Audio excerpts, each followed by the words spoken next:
that it's easy to figure you out if I can have you. Assalamualaikum warahmatullahi wabarakatuh. Perkenalkan, nama saya Syahna Radi Permata dengan NPM A1G01926 dari kelompok 5 dengan materi listrik, rangkaian listrik, magnet, dan elektromagnetika. Baiklah, yang pertama ingin saya jelaskan itu adalah sejarah penemuan listrik.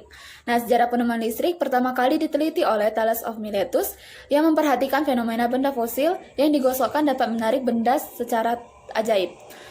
Komponen penyusun listrik itu disusun oleh atom.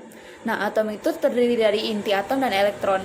Inti atom juga terdiri dari proton yang bermuatan positif, serta elektron yang bermuatan negatif dan neutron yang bermuatan netral. Listrik juga dibagi menjadi dua, yaitu listrik statis dan dinamis. Aliran listrik statis merupakan listrik yang diam pada suatu benda, sedangkan listrik dinamis itu merupakan aliran listrik yang dapat bergerak atau mengalir dalam rangkaian listrik sehingga sering disebut juga dengan sebagai arus listrik. Nah, listrik ini terdapat berbagai hukum. Yang pertama itu adalah hukum Ohm. Nah, hukum Ohm menyatakan kuat arus listrik pada suatu penghantar berbanding lurus dengan beda potensial antar kedua yang penghantar tersebut, dan juga berbanding terbalik dengan hambatannya. Rumusnya itu adalah R sama dengan V dibagi I. R itu adalah hambatan, V itu adalah beda potensial, dan I itu adalah kuat arus listrik.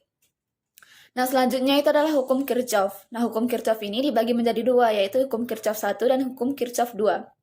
Nah, hukum Kirchhoff 1 itu membahas tentang kuat arus yang mengalir pada rangkaian listrik yang diterapkan pada rangkaian listrik seri dan paralel. Nah, sedangkan Kirchhoff 2 membahas rangkaian listrik tertutup karena ada rangkaian yang tidak dapat disederhanakan menggunakan rangkaian paralel dan seri. Tiga jenis rangkaian listrik, yaitu adalah yang pertama rangkaian seri, rangkaian paralel, dan rangkaian campuran. Nah, yang pertama itu adalah rangkaian seri. Rangkaian seri itu juga disebut sebagai rangkaian berderet, tidak memiliki percabangan, dan listrik yang mengalir hanya satu jalur.